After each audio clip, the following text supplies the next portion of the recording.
So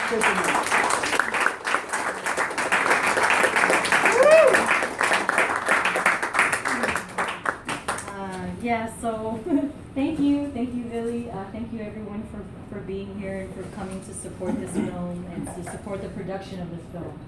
I actually remember, I was just thinking recently just about how I came to know Billy's work, which was when I first watched The Land Has Eyes. My cousin came and she told me, there's this film that was done by a Pacific Islander, and we were all like, what, a Pacific Islander did a film? And so like, let's go watch it, And so we went and we watched it, and there were so many scenes that that resonated with us, and we were like, wow, that was so great to watch, and that was when I first knew Rostoni Haruhiko, and I was like, oh, this is Billy. Now I can call him Billy, but back then he was, very much in, one of the superstars of Pacific scholarship that I had just come to know. And Malal, I actually also read in high school. And so Malal came into my life when I was just hungry for Marshallese representation, just something that looked like me and that, told some story that seemed similar to my own, And so when I picked up Malal, I was like, well, what the heck does Malal even mean? It's a Marshallese word, but I was like, I don't know what this means. But it was such an enjoyable read, and it was so good for me to just see this story where it was about Marshallese culture, it was about this history, but it was also us, taking back that power. It was empowering for me to read. And so when I heard that they were creating a film, I thought, yeah, of course I would support this. I want more stories, more of our stories out there, because so far it's not well known. So the first poem I wanted to perform for you all is speaking to that nuclear legacy that Robert spoke on briefly. The nuclear legacy, the United States tested up 64 nuclear weapons in the Marshall Islands, and they're more powerful and destructive than Hiroshima bombs that were dropped, and they definitely they just had a huge, horrible, lasting legacy in the Marshall Islands, and with many Marshallese people. So this is something we grow up with. We are aware of the nuclear testing. We're aware of what happened. But what always shocks me is how so many people in the United States don't know about it, And I mean, I understand that. I don't know everything there is to know about the whole world. But we know it. We know that story, and we know the story of Americans. We were like, how come you don't know our story? How come we know yours, but you don't know ours? And so that's a lot of Marshallese people who are actually coming out here for radiation treatment. And so, I've been writing poetry since third grade, and I started doing spoken word in high school. And this was I saw this as a place where I could connect with audiences and also get these stories my stories out there. And so nuclear testing was something that I really wanted people to know about. So I thought, okay, why don't I write a poem about it? So I wrote a poem about it back in college when I was going to school at Mills College in Oakland, California. And so this is kind of a poem just to introduce that subject a little bit. And I think it can kind of give a little context. So I'll just do it. At 15, I decided to do my history project on nuclear testing in the Marshall Islands. Time to learn my history, I decide. I weave through book after article after website, all on how the U.S. once used my island home for nuclear testing.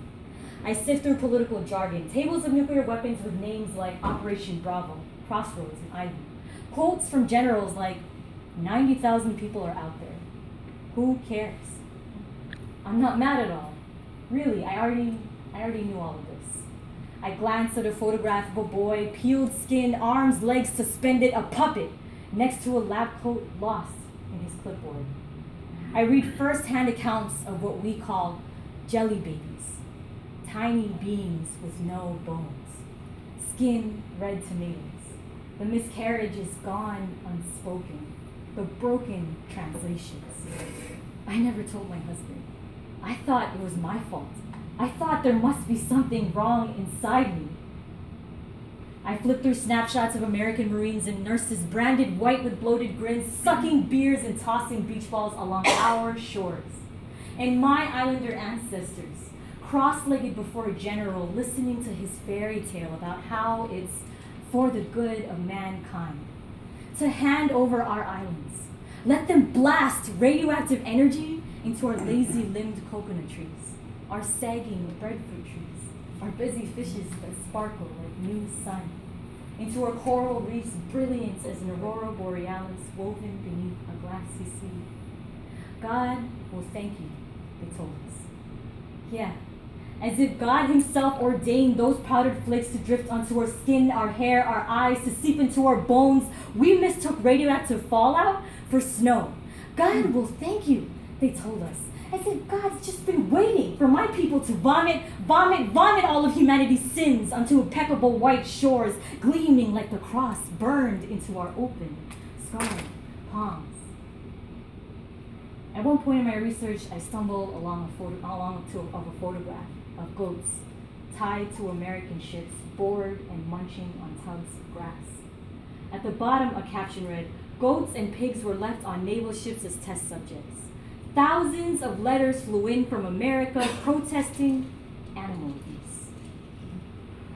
At 15, I want megatons of TNT, radioactive energy, and a fancy degree, anything and everything I could ever need to send ripples of death through a people who put goats before human beings, so their skin can shrivel beneath the glare of hospital room lights.